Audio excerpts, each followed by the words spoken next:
So let's quickly talk about why sleep is so important. If I haven't convinced you by now, throughout all of my podcasts, maybe this will do it. So let's talk about sleep and weight loss.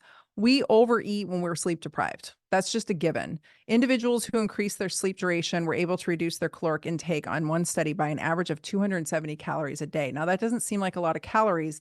And all of weight loss isn't just calories in, calories out, but excess calories do add up. And so that right there, 270 calories a day, especially if you're a smaller, slighter person, that'll add up.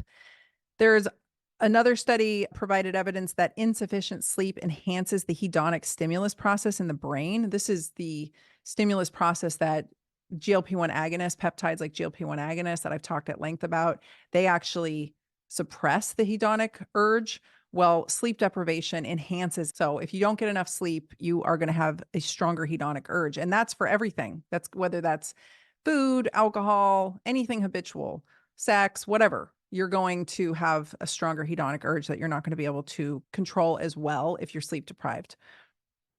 And it definitely, insufficient sleep will result in increased food intake in most cases for people.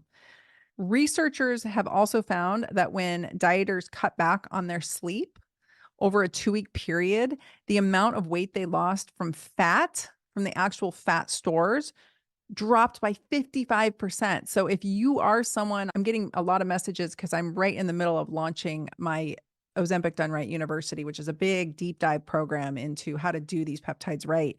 And several people have messaged me and said, I've been on them. I can't lose weight. I'm like not losing weight. I really, every single time I hear that, I want to be like, how's your sleep? So this is a huge one. So get this 2-week period, the amount of weight they lost from fat dropped by 55%, even with the calories they were consuming remaining the same. They did not decrease or increase their calories. So they didn't change their calories, but they had a diminished fat loss of 55%. And it gets even worse here. So participants who slept 8.5 versus 5.5 hours lost 55% less body fat and 60% more fat-free mass. Guess what your fat-free mass is? That's your muscle. So they lost 60% more muscle mass and 55% less body fat just from a few hours difference in sleep. So 8.5 hours versus 5.5 hours. That's nuts, you guys. This is nuts. Like, I don't know why this wasn't front page news, but it's because people don't really have a lot of good tools to help folks with their sleep. So, because like I said, it's pretty complicated. So they also had less favorable changes in metabolic hormone levels and substrate and energy use. So it goes a little bit deeper here. Despite a loss of about 3 kilograms of body weight during each treatment, total energy loss was twice as high in the 8.5 hour group. So they were burning energy more efficiently, if you will. Basically, study participants defended their energy balance more vigorously. They conserved energy, dense fat, at the expense of a greater loss of lean body mass when they did not get enough sleep. That's bad. That's bad news. In addition, the people in the lower sleep group perceived greater hunger and had higher ghrelin levels. So remember from last week's podcast I talked about ghrelin briefly. Ghrelin makes you hungry and it makes you hoard fat. So we do not want higher ghrelin levels. When you remember the ghrelin leptin thing, ghrelin, think grrr, think of your stomach going grrr, it's growling. Ghrelin growls, makes your stomach growl. That's how I remember it.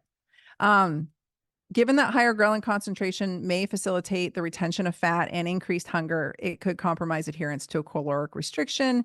So you can see how insufficient sleep can totally sabotage anybody's best weight loss efforts. It's just a disaster.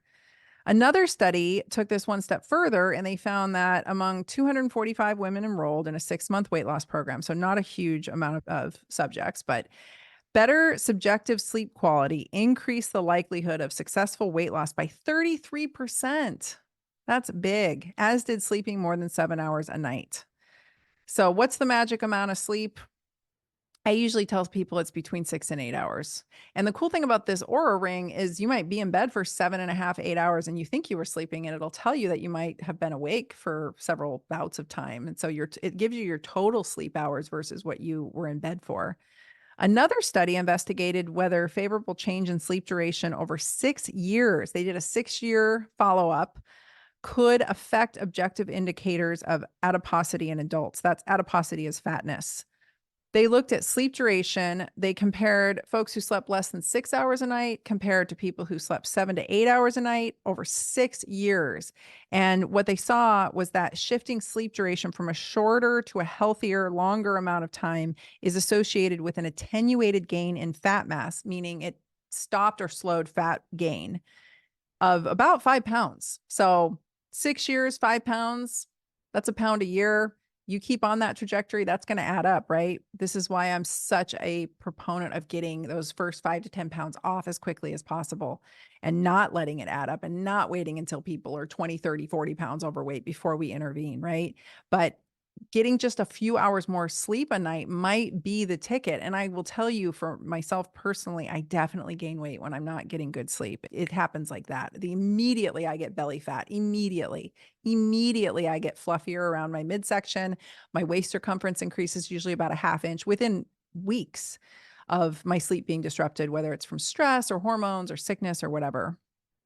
Unhealthy sleep patterns spike cortisol, which promotes weight gain. I talked about that last week on the podcast, and it leads to lower levels of leptin. We want adequate levels of leptin, and we don't want leptin insensitivity in the brain, right? I talked about this last week. Go listen to the podcast from last week. Remember, cortisol is the enemy of leptin. Cortisol and leptin, not friends. Your cortisol cranks, your leptin drops. Leptin tells you you're full. Ghrelin tells you you're hungry. Cortisol screws everything up if it's too high. And then we know from multiple studies that poor sleep is associated with increased oxidative stress, which leads to inflammation, premature aging, all of that. It definitely impacts our metabolic health and our insulin resistance, or I should say our insulin sensitivity. We have multiple studies showing that disruptions in sleep, even as short as a few days, will put you into a transient insulin resistant state. So the carbohydrates you're eating during that period are not going to be utilized, or any of the food you're eating during that period is not going to be utilized as well, and is going to be more prone to fat deposition during that time of that insulin resistant state. And if you keep that up, you're going to become insulin resistant. And so I argue in closing here that much of the insulin resistance and metabolic dysfunction you hear me talk about at length on this podcast might have everything to do with people's sleep disruption and less to do with, are they doing everything perfectly during the day?